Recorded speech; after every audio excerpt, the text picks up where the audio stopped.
Samedi 10 juillet 2010, une nouvelle dépression tropicale provoque des inondations au Mexique, dans la partie nord-est notamment.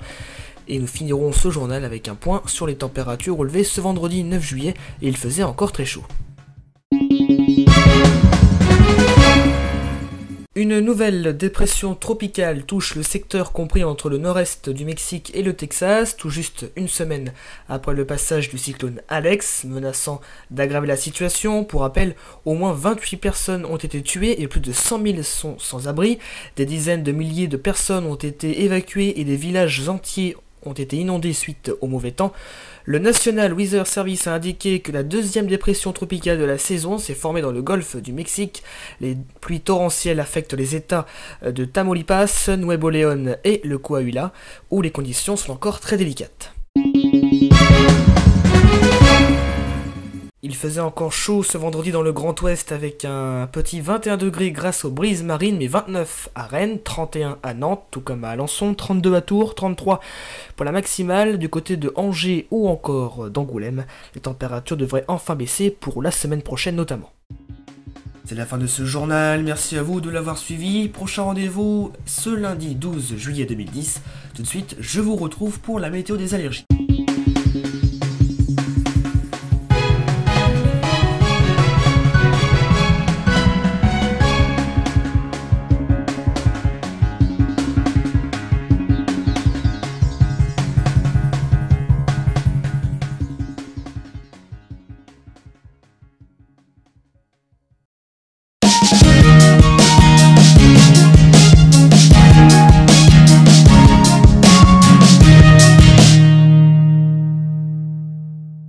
Bonjour à tous et bienvenue dans cette troisième météo des allergies réalisée en partenariat avec Infopollen. Les risques prévisionnels présentés dans notre rubrique météo des allergies sont issus des relevés, observations et calculs réalisés par le réseau national de surveillance aérobiologique. À la fin de cette session, nous évoquerons avec Sophie Frein, analyste pollinique, comme vous le savez, les différents traitements qu'un allergique peut prendre selon la plante à laquelle il est allergique. Direction tout de suite la Normandie.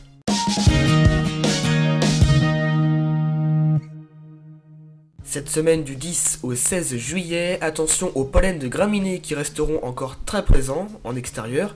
Le risque est maximal de 3 sur 3. Risque plus modéré mais encore présent pour les pollens de châtaignier et d'urticacées avec un risque de 1 sur 3. On passe maintenant au Pays de la Loire.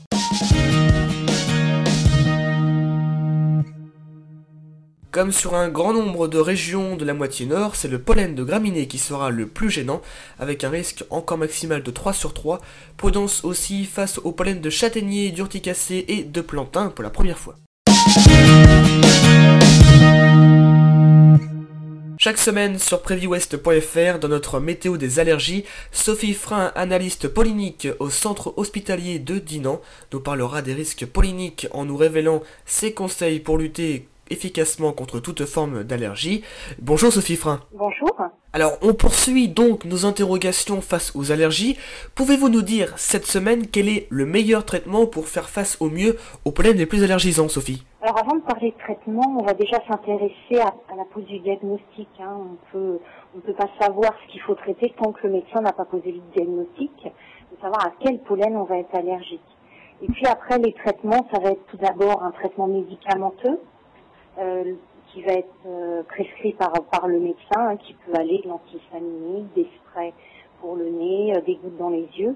Et puis la deuxième chose qui va être intéressante d'appliquer, ça va être des gestes préventifs, de sorte à essayer de moins s'exposer au pollen. Merci à vous Sophie pour ces précisions. On vous retrouve la semaine prochaine pour une nouvelle question. On parlera de la période la plus gênante pour une personne allergique samedi prochain. Découvrez le service automatique de diffusion de notre partenaire Infopollen et personnalisez votre propre bulletin allergopollinique. Vous recevez chaque vendredi sur votre email, téléphone, fax les risques prévisionnels qualifiés pour les allergènes auxquels vous êtes sensible. Concernant la région de votre choix, rendez-vous dès à présent sur www.infopollen.com dont l'adresse s'affiche en bas de votre écran.